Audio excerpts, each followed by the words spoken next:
Lleva más de 20 años en el poder y ha tenido encuentros con 5 presidentes de Estados Unidos. Pero la última cumbre entre Vladimir Putin y Joe Biden se dio en el peor momento en las relaciones de Moscú y Washington desde la Guerra Fría. Un deterioro diplomático que comenzó con la anexión de la entonces región ucraniana de Crimea a territorio ruso en 2014. A esto se suma la guerra civil en Siria, ciberataques, injerencias electorales, desacuerdos en el Tratado de Armas Nucleares y Derechos Humanos. La mayoría temas tratados en la cumbre de Ginebra, que terminó con una declaración separada de ambos líderes, quienes se mostraron medianamente satisfechos tras el encuentro, salvo por un tema: Alexei Navalny, el líder de la oposición rusa detenido hace meses, parece ser un problema difícil de resolver, sobre todo para el demócrata. Habrá consecuencias devastadoras si Navalny muere en prisión, advirtió Biden en su rueda de prensa. Pero para Putin este es un conflicto interno, tal como lo es el racismo en Estados Unidos, según argumentó el propio líder del Kremlin. Y es que Estados Unidos y Rusia tienen tejado de vidrio a la hora de hablar de derechos humanos. Lo bueno de esta cumbre es que hay disposición al diálogo y las líneas rojas marcadas por ambos líderes no contemplan acciones militares. Un respiro para el mundo, considerando que son las principales potencias nucleares, aunque sabemos que los conflictos ahora se libran en el ciberespacio y las consecuencias pueden ser igual de peligrosas. Soy Mario Arriagada y aquí comienza Conexión Global.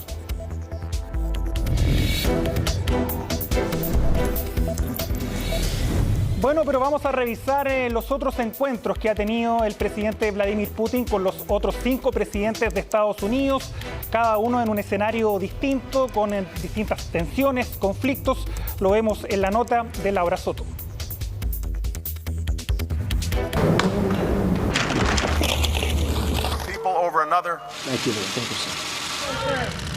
Cinco presidentes estadounidenses, 1 ruso y 2 décadas de encuentros.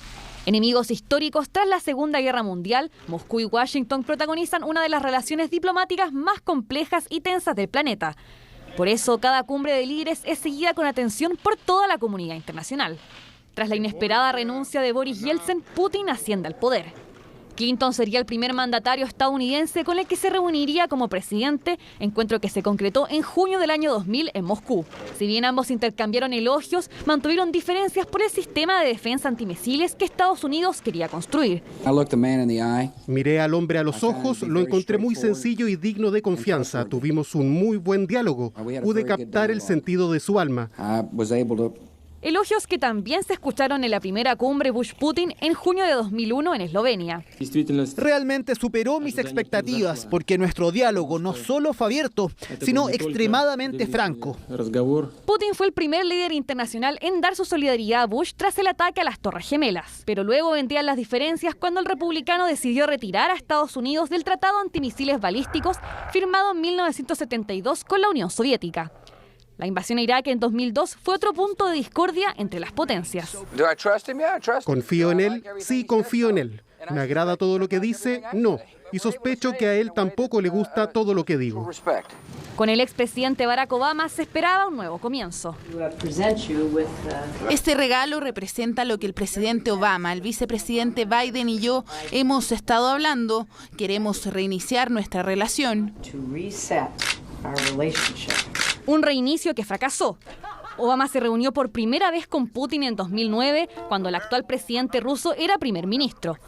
Un año después, ambos países firmaron un nuevo tratado de desarme nuclear, pero el asilo político que Rusia entregó en 2013 a Edward Snowden, acusado de filtrar datos secretos de la agencia de seguridad, sepultó las relaciones. Días después, Obama canceló una cumbre con Putin.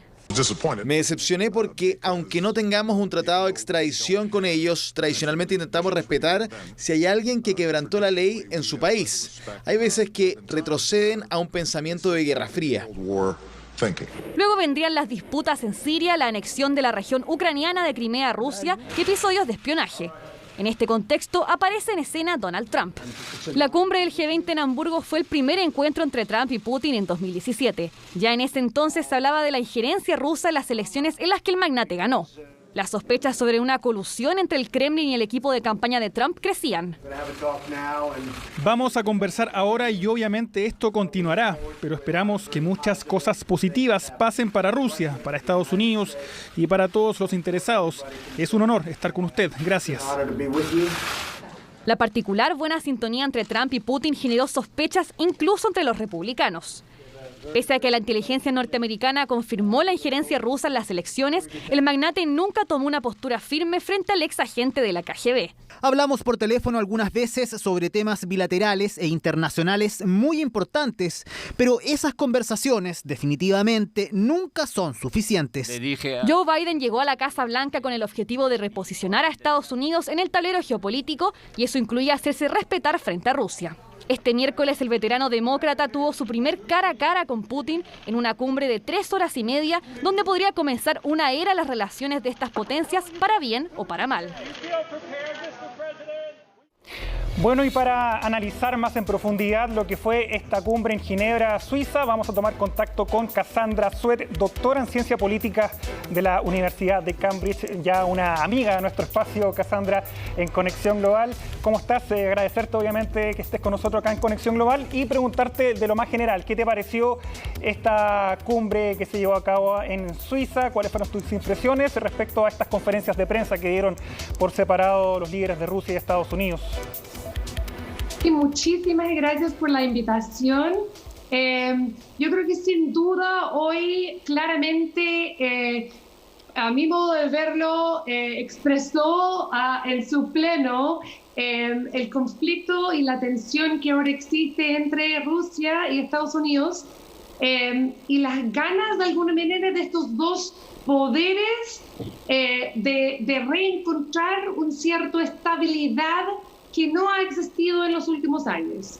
Entonces, un reconocimiento de la tensión y a su vez yo personalmente creo que está más aparente que nunca el deseo de los dos poderes de darse algo de espacio y de disminuir la fluctuación y en especial las restricciones económicas que han habido durante el tiempo de Trump.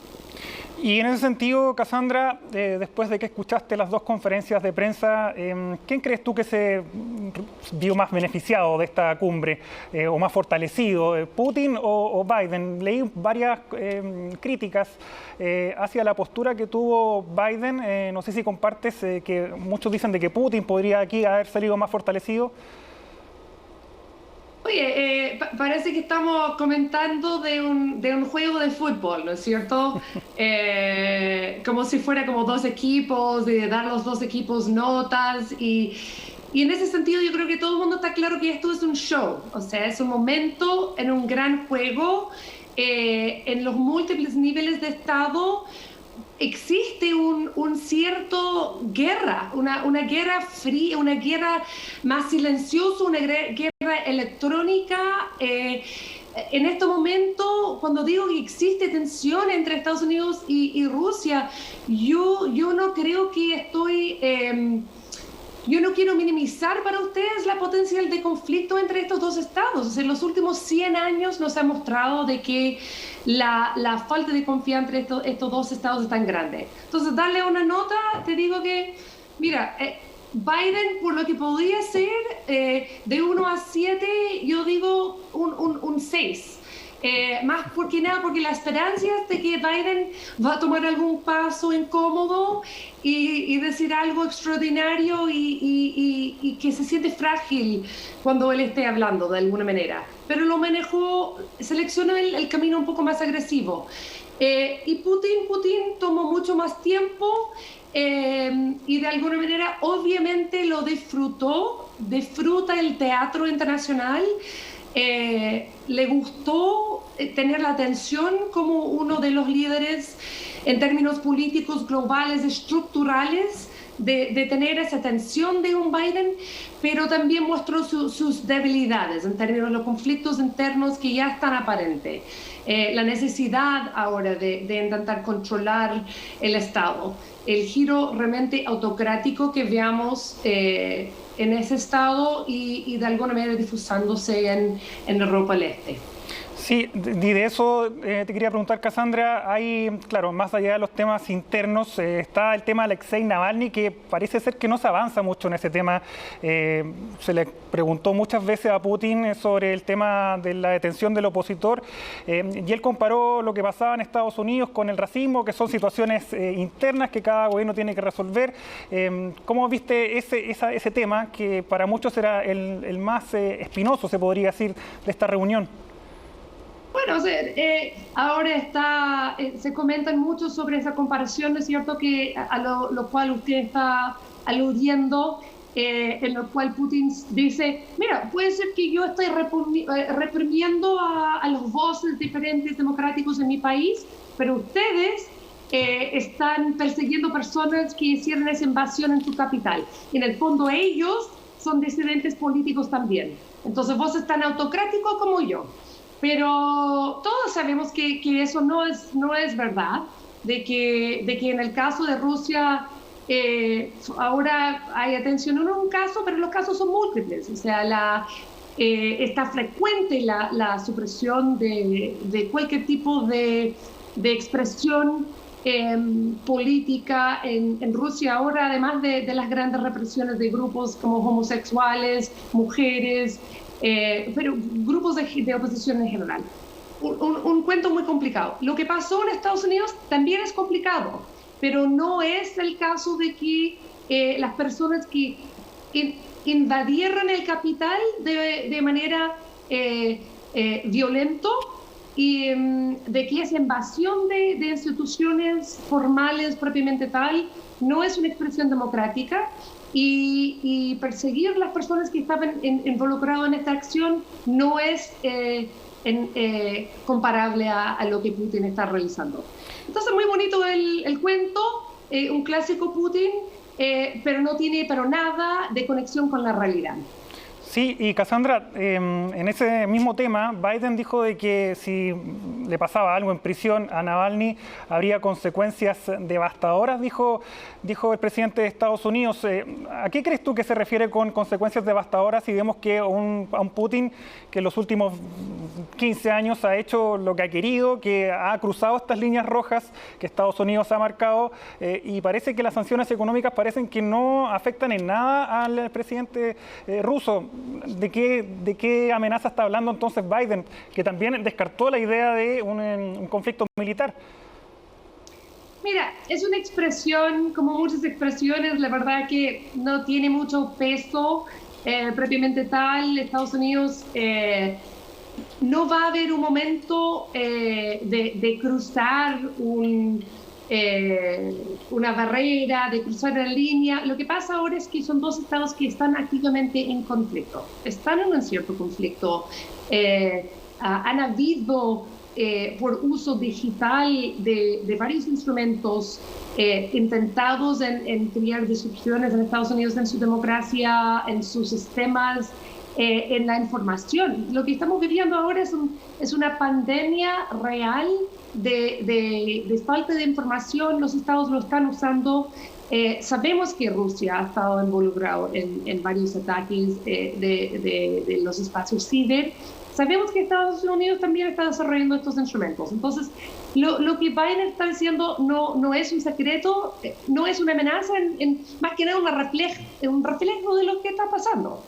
Pero Biden, él entiende de que en Estados Unidos, en conflicto con Rusia abierto, no es exitoso. De lo que necesita hacer es controlar y también dar una cierta libertad a Rusia a funcionar como un hegemón en su región, de alguna manera.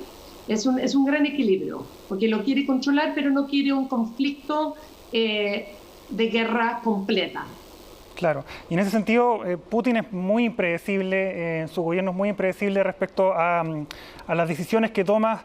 En ese sentido, Cassandra, ¿de qué debiera cuidarse ahora Estados Unidos? ¿Sigue siendo los ciberataques, los hackers, el principal amenaza que tiene Estados Unidos frente a Rusia? Porque sabemos que Rusia tampoco hoy en día es una potencia económica como antes. Hoy día sabemos que el principal enemigo es China de Estados Unidos. ¿Cuál crees tú que es la amenaza directa para Estados Unidos, la Rusia de Putin? Obviamente hay expansión militar y la presión ahí está. Además está el efecto, la influencia en los modos de estados en general en Europa. Y claramente acá estamos, lo que ojalá veremos con el tiempo es que nuevos sistemas de reglas se van a establecer entre Estados Unidos y Rusia. Porque los costos de guerra, los costos de conflicto son muy altos para los ciudadanos en Estados Unidos y en Rusia y muy altos en el mundo. Y la Primera Guerra Mundial y la Segunda Mundial y sus efectos de alguna manera nos han mostrado esto. Entonces, que van a existir conflictos, existen, que los dos van a usar esta plataforma que vimos hoy, que es un teatro, de la manera en que pueden para defender sus economías y sus personas. Pero ojalá con los próximos días el hecho de que fue una reunión relativamente exitoso y que terminó con los dos sin grandes declaraciones que podrían cerrar futuras discusiones, ojalá que eso sea para estos países y también para el mundo un paso en la dirección de paz. Y para terminar, Cassandra, ¿qué te pareció el formato de esta cumbre? O sea, en el sentido de haber hecho estas conferencias de prensa por separado. El mismo Biden decía lo que tú mencionabas al principio, que esto no es un partido, no quería barras de ganadores ni perdedores frente a la prensa. ¿Te pareció que ese era el formato correcto? Mira, estaba bastante más meticuloso que eso. O sea, el protocolo acá está estipulado hasta dónde se van a sentar, cómo se van a respirar. O sea, no sé si recuerdan ustedes en Chile, pero a Putin dejó a Obama esperando 40 minutos. Y a Biden no quería que lo mismo ocurriese con él. Entonces, ellos forzaron que Putin llegara primero. Estaba todo, a mi modo de ver, muy productivamente organizado, de que los dos iban a sentar, pero iban a tener personas presentes a tomar las notas, lo que también no ha existido en reuniones anteriores, y que Biden no quería hacer un press conference junto con él. Entonces, por todas las críticas a Biden, de que de alguna manera a ceder un poco de espacio mundial teniendo una conversación con Putin, igual lo controló, no dejándolo compartir un teatro con él y no dejando él de alguna manera aparecer en público conversando sobre temas que absolutamente no están resueltos y dejarlo abierto a interpretación por Putin. Cassandra Suet, desde Nueva York, te quiero agradecer que estés con nosotros nuevamente en Conexión Global. Te mando un abrazo y que estés muy bien. Un abrazo, chao a todo Chile. Chao. Cuídate. Bueno, y ahora vamos a revisar los datos de estas dos potencias, Estados Unidos y Rusia. Ahí vemos nuestra gráfica ya. ¿Cuántos habitantes tiene Rusia? 144.790.000 habitantes. Estados Unidos, 331.449.000 habitantes. La superficie, bueno, Rusia, uno de los países más grandes en territorio del mundo, 17.125.000 kilómetros cuadrados frente a los 9.147.000 de Estados Unidos. Ingreso per cápita, $11.600 para Rusia, 63.730. Ahí se ve la diferencia económica entre Estados Unidos y la ex Unión Soviética. La pobreza, 12,6% en Rusia, 11,8% en Estados Unidos. Están muy parejas en estos datos. El crecimiento en 2020, menos 3,1%, y Estados Unidos, menos 3,5%. El desempleo también en el 2020, un año marcado por la pandemia, 5,9% y 8,3%.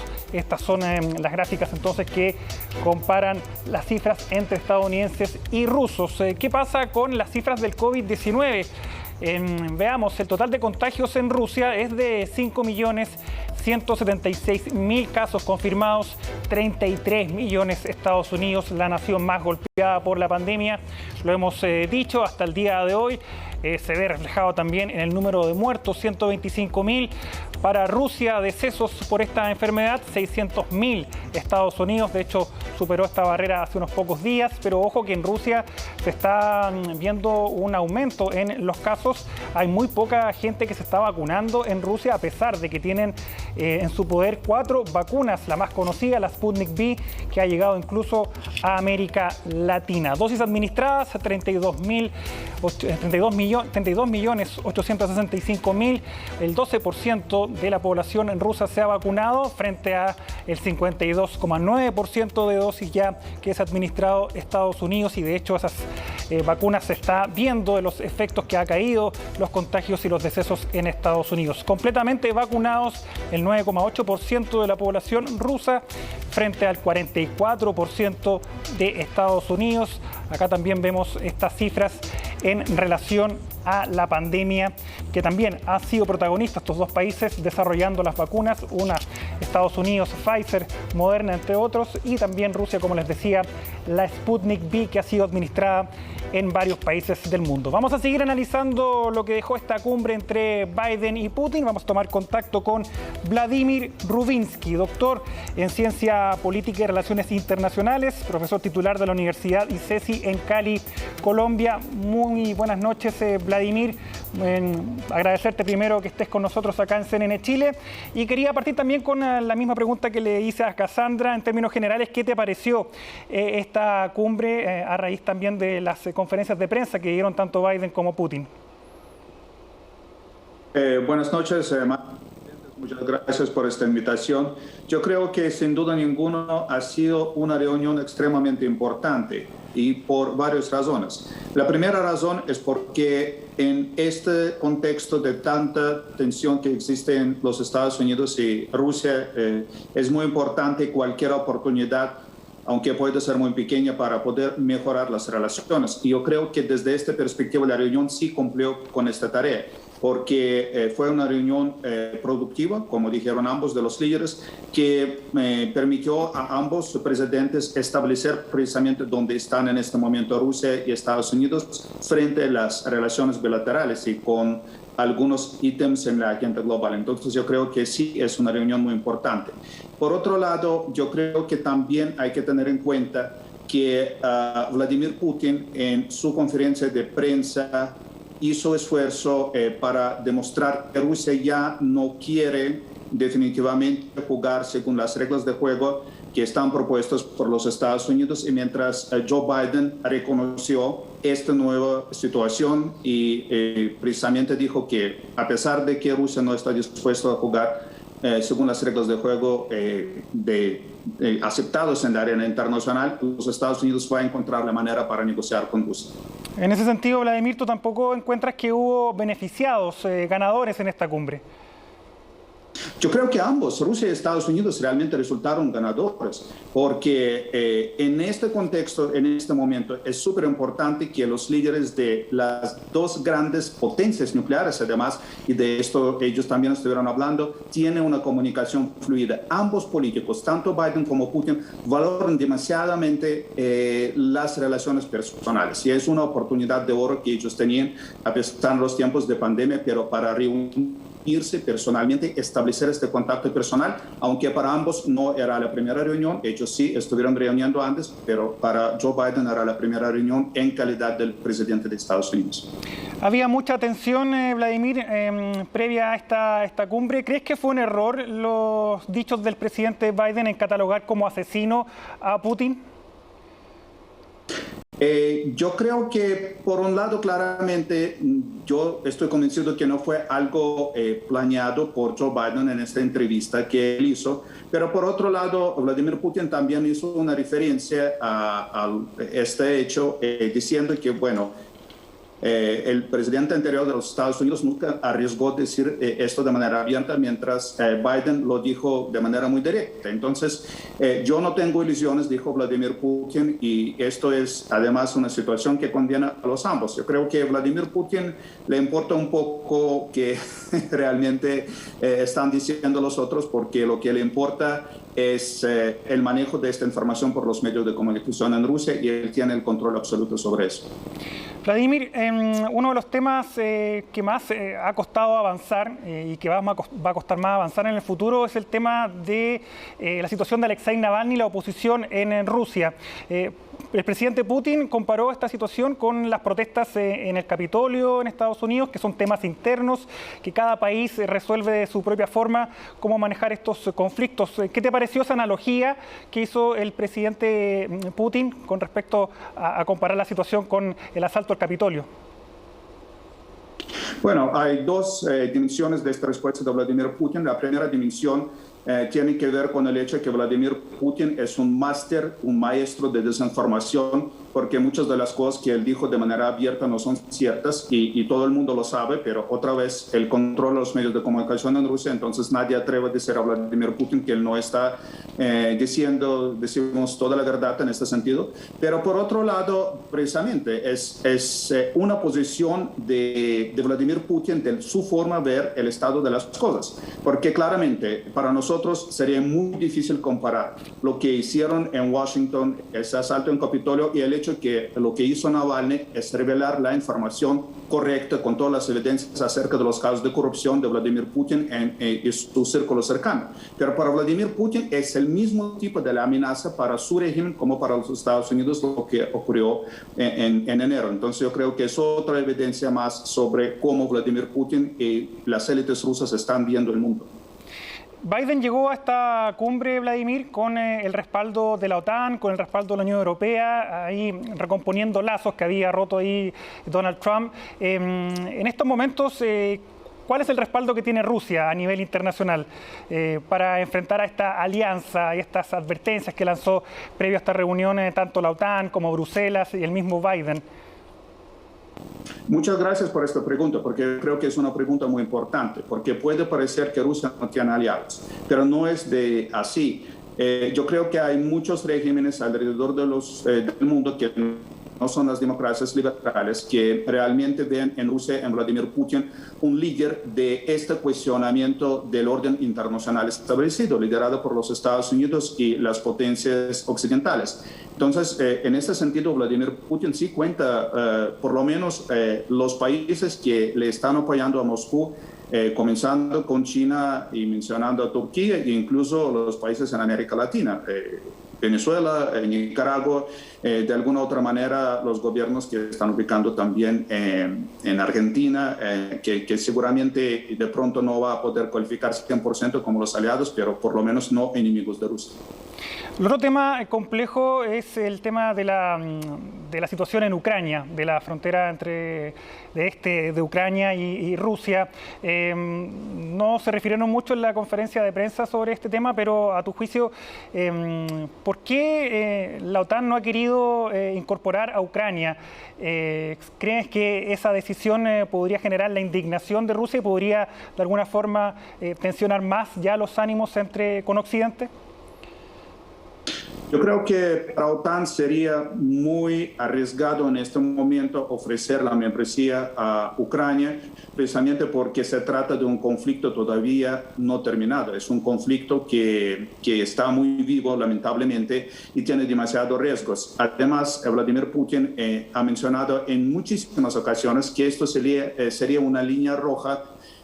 Si esto puede ocurrir, a Rusia puede realmente utilizar la fuerza dura para invadir a Ucrania. Y yo creo que en Ginebra ahora ambos líderes lo que hicieron es indicaron, ambos Putin y Biden lo confirmaron en sus conferencias de prensa, donde pasan estas líneas rojas que ningún país puede pasar. Yo creo por esta razón no se adelanta la negociación acerca de la membresía de Ucrania en OTAN. ¿Crees que le hace efecto las sanciones económicas, que es hasta ahora la única respuesta que ha tenido Estados Unidos frente a estas acciones que hace Rusia, que siempre son como violar finalmente estas líneas rojas, con Ucrania, con la detención de Navalny, con la persecución de la oposición, pasó en su tiempo con la guerra civil siria, también ahora con este incidente con Bielorrusia? Parece que a Putin le gusta jugar de esa forma y parece que tampoco las sanciones económicas es el camino para presionar a este líder. Las sanciones económicas sí tienen efecto sobre la economía rusa, hay pocas dudas, porque son sanciones realmente muy dolorosas en cuanto las perspectivas que puede tener la economía rusa para crecer. Yo creo que el sueño realmente de Vladimir Putin y de las élites rusas es hacer todo lo posible para quitar por lo menos una parte de esas sanciones, porque se aumentan demasiado los costos de hacer negocio con Rusia. Por ejemplo, en la conferencia de prensa, Vladimir Putin estaba mencionando un número grande de los inversionistas estadounidenses que asistieron al foro de San Petersburgo. Pero es medio verdad, porque todos los representantes de las empresas estadounidenses que asistieron a este foro en San Petersburgo son empresas estadounidenses que ya están en Rusia y realmente nadie llegó a este foro desde el exterior.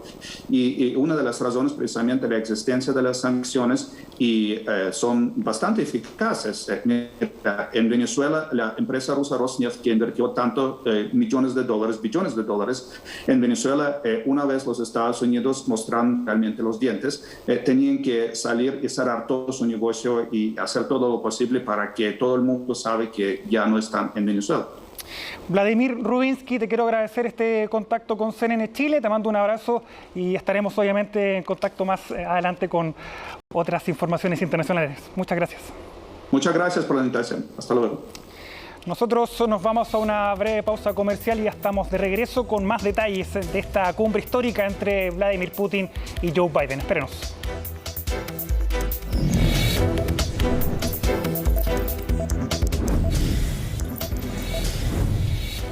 Y ya estamos de regreso en Conexión Global para seguir analizando esta cumbre entre Vladimir Putin y el presidente Joe Biden. A continuación vamos a conversar con dos expertos en el tema internacional. Paz Milet, académica del Instituto de Estudios Internacionales de la Universidad de Chile. Gracias por estar con nosotros, Paz. Y Andrés Servín, presidente del think tank regional CRIES, doctor en Ciencias Políticas y autor de Eurasia y América Latina en un mundo multipolar. Muchas gracias, Andrés, por también acompañarnos acá en CNN Chile. Vamos a partir con lo más general. Vamos a partir con lo más general, con Paz. Primero, ¿qué te pareció esta cumbre, Paz? ¿Crees que era necesario este encuentro entre Biden y Putin? Y si crees que alguien salió fortalecido después de esta reunión. Yo creo que fue una reunión bastante interesante, más productiva de la expectativa inicial que yo tenía. Yo creo que Biden fue bastante inteligente de llegar después del encuentro con OTAN y con el G7, porque de alguna manera tenía un respaldo que no hubiera tenido si hubiera llegado directamente a Estados Unidos. Y hubo una serie de gestos que me parecieron importantes destacar. A nivel de discurso, por ejemplo, que Biden reconoció que Rusia es una potencia a nivel mundial, muy distinto de lo que planteaba un Obama, del que él fue vicepresidente, que hablaba de un poder regional de segunda línea, y también las diferencias que se vieron respecto a ciertas conceptualidades como derechos humanos, que fue un tema central, y acuerdos que se desarrollaron en el marco de la ciberseguridad, más allá de otras perspectivas. ¿Y por qué me pareció interesante eso? Porque precisamente después del incidente de la elección en Estados Unidos, en Europa, por ejemplo, se conceptualiza a la democracia como una infraestructura crítica a ser afectada por la ciberseguridad. Y según Biden, cuando él hace la declaración ante la prensa, él dice: yo detallé 16 áreas que creo que pueden ser sensibles de ser atacadas por ciberseguridad, pero no hizo ninguna referencia a la democracia. Entonces, me pareció desde esa perspectiva, inicialmente en el marco general, que hubo cierto acercamiento a nivel conceptual y que sí hubo unas señales bastante más propicias de lo que yo pensaba. Andrés, ¿qué te pareció a ti la cumbre en Ginebra? Bueno, a mí me pareció muy constructiva, como lo expresaron ambos presidentes, antes y después, bueno, básicamente después de la reunión.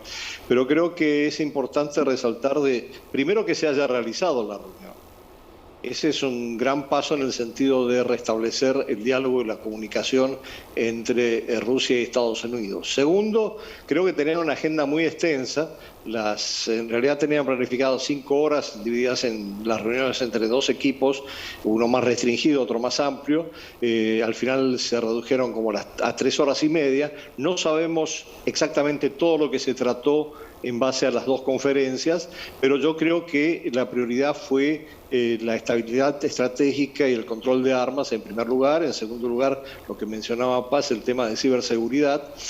Y después una serie de temas, digamos, vinculados a la agenda global que parecen relevantes. Hay uno que destaco porque sí lo mencionó tanto Biden como especialmente lo mencionó Putin, que es el tema del Ártico y cómo van a tratar justamente debido al cambio climático, cómo cambia la situación geoestratégica y la importancia del canal o la ruta polar para poder acceder a ciertos mercados. Bueno, pero además creo que aparte de estos temas relevantes, lo segundo que me parece importante es que han llegado al acuerdo de restablecer, normalizar las relaciones diplomáticas. Volverán los 2 embajadores a sus respectivas capitales en representación de sus respectivos países, y eso ya es un paso muy significativo en términos de establecer un canal permanente de diálogo y de comunicación. Sin embajadores eso solamente se reduce a que levanten el teléfono o que se encuentren los 2 mandatarios. Entonces, esto creo que es muy importante. Y en tercer lugar, bueno, hay toda una serie de temas puntuales que quedaron en la agenda, algunos de carácter regional que tienen que ver con Ucrania, con Siria, con el pacto nuclear de Irán, y otros que asomaron con cierta delicadeza quizás, o por parte de los periodistas a veces sin ninguna delicadeza, que tenía que ver con el tema de democracia y de derechos humanos. Ahora, lo que me llamó mucho la atención fue el conocimiento de Biden sobre la historia de Rusia y la comprensión que él transmitió de por qué Putin tenía que ser parte de un sistema centralizado en un país como Rusia, que eso era inevitable por la historia de Rusia, etcétera, etcétera. Entonces, yo creo que por ese lado había un signo de empatía en el intento de entender cómo funcionaba Putin, y creo que Biden se preparó muy bien. Y por el lado de Putin también había una actitud de comprensión, pero también un permanente juego especular. Es decir, si le preguntaban por los derechos humanos en Rusia, él decía, bueno, ¿y qué pasa con los derechos humanos en Estados Unidos? Si le preguntaban, por ejemplo, me preguntaron en un momento dado en otra entrevista sobre la reacción de Pompeo atacando a Biden. Bueno, es parte del juego democrático, pero eso no es tan fácilmente comprensible desde otra óptica en donde el sistema democrático funciona de otra manera. Bueno, en fin, yo creo que el saldo es altamente positivo por el restablecimiento de los canales de comunicación y la posibilidad de seguir avanzando. Ahora vamos a ver cómo esto se desarrolla en los campos que yo mencioné, tanto de la agenda global como de la agenda bilateral específica, ¿no? Sí, Paz, en ese sentido, acá el restablecimiento de relaciones obviamente es un punto positivo, van a volver los embajadores, pero hay un tema que puede tirar todo por tierra, que es el tema Alexei Navalny. Y de hecho lo dijo Biden. Si le pasa algo en prisión, las consecuencias son devastadoras. ¿Cómo se puede avanzar en ese tema de la democracia, de los ataques a la oposición que tiene Vladimir Putin? Que claro, él se defendía que son temas internos en los que no se puede interferir Estados Unidos. ¿Cómo ves, cómo proyectas ese conflicto que hay entre las potencias? Yo creo que Biden cumplió con su expectativa y lo que tenía diseñado de cara a lo que decía Andrés, ¿no? Él se preparó para abordar desde la lógica de Putin esta entrevista, esta reunión, y le dio claras señales de lo que pasaría si había una acción mayor, si le pasaba algo a Navalny en prisión, diciendo que las consecuencias serían devastadoras. Pero él, además de eso, de este caso, abordó los casos de otros, ¿no es cierto?, prisioneros, y de hecho, según tengo entendido, se va a explorar la posibilidad de un intercambio de prisioneros. Biden dijo, yo he hablado sobre otras personas que además cumplen prisión allá, y he hecho referencia al tema de la oposición. Ahora Putin inmediatamente trató de comparar eso con la judicialización de los que protestaron el 6 de enero, en Washington, ¿no? Y los que irrumpieron en el Capitolio. Entonces, sin duda, creo que se ha dado un paso inicial, pero es un tema que va a tener que trabajarse con mucho tiempo, inicialmente hacia el intercambio de prisioneros, y yo creo que el tema de Navalny va a ser sujeto de una negociación mucho más profunda, porque cuando se le preguntó directamente a la prensa por ese caso, la respuesta de Putin fue que intencionalmente Navalny propició su detención volviendo a Rusia, y cuando dice él salió del país a hacerse un tratamiento y no informó adecuadamente y después volvió intempestivamente, no da cuenta, por ejemplo, que tuvo que salir hacia Alemania porque había sido envenenado. Entonces, es un tema que desde mi perspectiva da para muchísimo más trabajo conjunto y con la intervención de otros actores a nivel internacional. Sí se puede haber cierta apertura, como decía, en el intercambio de otros prisioneros. Andrés, sabemos que hoy en día China es el principal enemigo que tiene Estados Unidos en lo económico, en la influencia ideológica. ¿Por qué crees tú que Biden escogió a Putin como el principal líder en términos de enemigos para reunirse en esta cumbre? ¿Qué es lo que buscaba Biden finalmente? Bueno, primero hay un mensaje muy claro hacia sus socios europeos. Después de la reunión del G7 y de la OTAN, se reúne con Putin como para poner límites y contener cualquier tipo de acción de Rusia en relación a Europa y asegurarle a Europa que de todas maneras Estados Unidos lo va a respaldar. Ahí creo que hay un mensaje muy claro. Pero el segundo punto que asomas en la primera parte de la pregunta me parece particularmente relevante, y es que esa es mi impresión personal, pero hay una decisión de no seguir empujando a Rusia a una convergencia estratégica todavía más cercana con China. Y creo que Biden en la conferencia de prensa fue el que mencionó a China y lo asomó de alguna manera, diciendo que, dándole como más espacio a Putin para poder tener una interlocución con Occidente y de esa manera no estar tan vinculado o atado a la relación con China. No nos olvidemos que además en todo este contexto juega un papel determinante la parte económica. 40% del comercio de Rusia va a la Unión Europea, y para Rusia la Unión Europea es fundamental, no solamente por el Nord Stream 2, el gasoducto que va a comunicar con Alemania. Y todavía esa ecuación no se ha revertido a favor de un comercio más intensivo con China. Y a eso habría que agregar que también hay muchos signos de interrogación en cuanto a al entente, ese condominio entre China y Rusia en el ámbito euroasiático, particularmente por parte de algunos analistas y sectores políticos rusos. Paz, ¿cómo evalúas esta cumbre en comparación con las otras que ha tenido Putin? Ya ha conocido a 5 presidentes de Estados Unidos. Obviamente que la de Donald Trump ha sido la más particular por la postura que tuvo el republicano frente a Putin, pero ¿cómo evalúas en comparación a las cumbres que tuvo Barack Obama o George Bush? Bueno, más temprano fue con Bill Clinton, pero recién había llegado Putin al poder. ¿Crees que esta vez Estados Unidos o el presidente de Estados Unidos estaba mucho más preparado para enfrentar al líder del Kremlin? Yo creo, como decía Andrés, fue una cumbre bastante más constructiva, porque frente a Putin él tenía un líder que estaba muy preparado. No hay que olvidar que Joe Biden estuvo 36 años en el Congreso y fue uno de los principales promotores en las áreas de relaciones internacionales, gran conocedor del escenario internacional. Después fue, ¿no es cierto?, vicepresidente, tuvo también como objetivo el trabajo en esa perspectiva. Y yo creo que es una persona con gran formación, el propio Putin lo reconoce, y cuando habla de Trump dice que es bastante más como acelerado, ¿no? De alguna perspectiva, pero alguien que a él le genera confianza.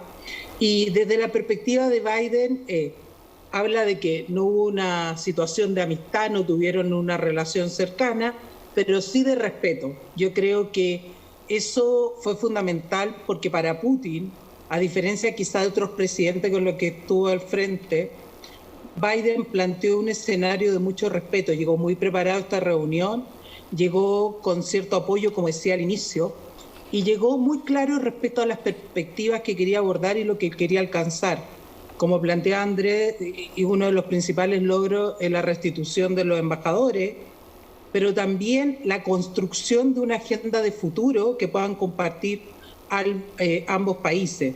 Sin duda con Trump había un acercamiento, pero Trump permanentemente también tenía que dar señales frente a las acusaciones de que Rusia había intervenido en la elección que lo había llevado al poder, ¿no es cierto? Obama inicialmente tuvo una relación muy difícil con Putin. Biden sabe que entra en una relación difícil, pero llega suficientemente preparado y Putin sabe que tiene un escenario no fácil a nivel internacional, que además le interesa mucho validarse, por ejemplo, en el ámbito internacional, lo que supone su vacuna, que adquiera proyección a nivel internacional, y que Biden puede ser el puente para eso. Entonces, de alguna manera fue una condición de respeto mutuo, muy condicionada por el ámbito externo. Andrés, ¿qué te pareció el formato de esta cumbre, que hayan realizado conferencias separadas? ¿Cómo viste el funcionamiento de esta reunión?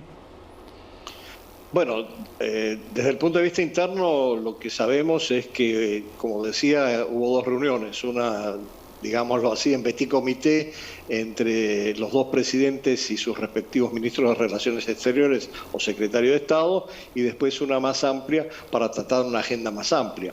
Pero lo interesante creo que fue la conferencia de prensa como se presentó. Primero, que hubo una decisión por parte de Biden en particular de que no hiciera una conferencia de prensa conjunta, y yo creo que ahí lo que estaba tratando de enviar Biden es un mensaje a su propia audiencia doméstica, en el sentido de decir, bueno, a diferencia de Trump, yo no me siento con Putin y no hablamos juntos. Y con eso le restó algo de luminaria a Putin. Pero el otro elemento curioso fue que en la conferencia de prensa de Putin participaron no solamente periodistas rusos, sino también periodistas de Occidente, hubo de Estados Unidos, de Inglaterra, de Canadá, a diferencia de lo que pasó con Biden, donde solamente se admitieron periodistas estadounidenses. Y eso creo que tiene que ver con la disposición o no de entrar en un pugilato indirecto entre los dos candidatos. Yo creo que Biden estaba evitando eso y evitando, en consecuencia, preguntas sensibles por parte de periodistas rusos, y Putin no le tuvo miedo y sí contestó a su manera, desde luego, muchas de las preguntas bastante sensibles que le plantearon entre la agencia Bloomberg, una periodista canadiense, en fin, que justamente tocaba los temas de derechos humanos y de Navalny. Entonces yo creo que en términos de formato cada uno lo trató de manejar de tal manera de sacar el mayor provecho. Para Putin no era importante un mensaje de carácter político hacia su propia audiencia. El mensaje en sí estaba en el hecho de poder participar de igual a igual en una reunión con Biden. Y eso ya es suficiente como para tener una resonancia positiva en Rusia. Para Biden, en cambio, era importante mandar algunos mensajes claramente políticos en función de la polarización política en Estados Unidos a su audiencia en Estados Unidos. Y quisiera agregar una cosa importante que señaló Paz y me parece relevante. No solo Biden vino muy preparado, sino que aprovechó la reunión del G7 y de la OTAN para consultar con los líderes europeos que conocían a Putin sobre cómo actuar con él. Entonces tuvo una especie de coaching previo, además de todo lo que había leído y lo había preparado su propio equipo, que estaba muy bien preparado. Y eso me parece muy interesante porque muestra también una capacidad de apertura y de consulta con otros cuando necesita ayuda, de pedir ayuda, que marca una personalidad interesante y obviamente en las antípodas de la personalidad de Trump. Para terminar muy brevemente, Paz y Andrés, ¿cuál creen ustedes que es la línea roja que ya Estados Unidos no toleraría ya por parte de Rusia? Porque hemos visto ya interferencias directas en las elecciones, en 2 elecciones presidenciales, ataques cibernéticos, lo que ocurre en Ucrania, lo que ocurrió en la guerra civil de Siria, el último episodio con Bielorrusia. Parece que es el que atraviesa, el que cruza las líneas rojas que se interpone es Rusia, la Rusia de Putin. ¿Cuál es el límite que tiene Estados Unidos? ¿Cuál es la última línea en la que finalmente van a reaccionar de alguna forma contra Rusia? Paz. Bueno, yo creo que lo que planteó Biden le limitó, ¿no es cierto?, el accionar en el tema Navalny, ¿no? Le dijo que las consecuencias pueden ser devastadoras. Y no solo contra Navalny, sino también contra la oposición en el tema. Más allá de lo que plantea Putin, de los límites de intervención en política interna, es el accionar que está generando en contra de la oposición lo que más resistencia está planteando a nivel internacional. Y, por supuesto, en los otros ámbitos hay una serie de marcos que, como dice Andrés, consensuó Biden con sus socios del G7, con los socios de la OTAN. Pero si uno ve lo que fue en esta reunión, hubo acuerdos, por ejemplo, en el ámbito nuclear, hubo preocupación por el tema de Siria, se abordó la temática muy relacionada con lo nuclear, lo de Irán, pero donde más firme se planteó Biden y donde más claramente le planteó límite fue en el tema del tratamiento de los opositores y específicamente el tema Navalny, que ahora llama la atención que Putin jamás se refirió a él por nombre, sino que habló del opositor, ¿no? Claro, nunca lo ha hecho. Andrés, la misma pregunta, muy breve. Sí, Putin jamás mencionó a Navalny hasta en los momentos en que hacía conferencias de prensa en Rusia y le preguntaban por la situación de Navalny y él no lo mencionaba por nombre. Eso lo ha evitado sistemáticamente. Lo que pasa es que esto es parte de también una agenda doméstica para Putin muy importante. Tiene elecciones legislativas ahora en septiembre, está tratando de neutralizar o acotar toda forma de disidencia o de oposición bajo el pretexto de que muchos de esos disidentes opositores, incluyendo a Navalny, son terroristas y consecuentemente trata de colocar la situación de esta oposición como de extremistas que atentan contra el sistema, ¿no? Entonces, yo no sé si ahí hay un punto de fricción lo suficientemente importante entre Rusia y Estados Unidos. Yo creo que Biden hizo lo suyo, es decir, mandó el mensaje con respecto a derechos humanos y democracia, pero no sabemos si va a avanzar más allá. Yo creo que los puntos más duros van a ser en relación con cómo se van a negociar los acuerdos de ciberseguridad. Hay otros acuerdos que están relacionados con el START y el tratado relativo al arsenal nuclear, que se extiende también a la ciberseguridad y también a la posibilidad de cómo se va a desarrollar el armamento espacial. Ese es un tema particularmente sensible desde el punto de vista estratégico. Y la otra cosa son los temas puntuales regionales, como señalaba yo en la agenda. Es obvio que Putin jamás va a admitir ni va a aceptar y va a tener una actitud extremadamente proactiva, para llamarlo de alguna manera, si se plantea seriamente la posibilidad de que Ucrania se incorpore a la OTAN. Y yo creo que ese es un punto que no van a presionar desde Occidente para que se avance en ese sentido.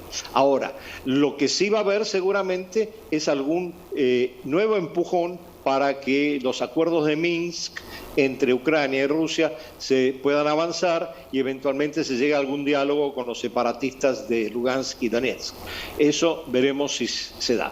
Claro. Después los otros temas más puntuales, bueno, no sé si me da tiempo, quizás en otra ocasión contaré sobre Irán, Afganistán y Siria. Sí. Sí, Andrés. Servín, muchas gracias por estar con nosotros. También Paz Millet, ya una más de la casa acá en Conexión Global. Que tengan una excelente noche. Muchas gracias por estar con nosotros. Muchas gracias a ustedes. Gracias. Buenas noches. Bueno, nosotros despedimos nuestra Conexión Global. Recuerda que todos los días estamos actualizando las noticias del mundo. Nosotros nos reencontramos ya el próximo miércoles. Que tengan una excelente noche. Nos vemos.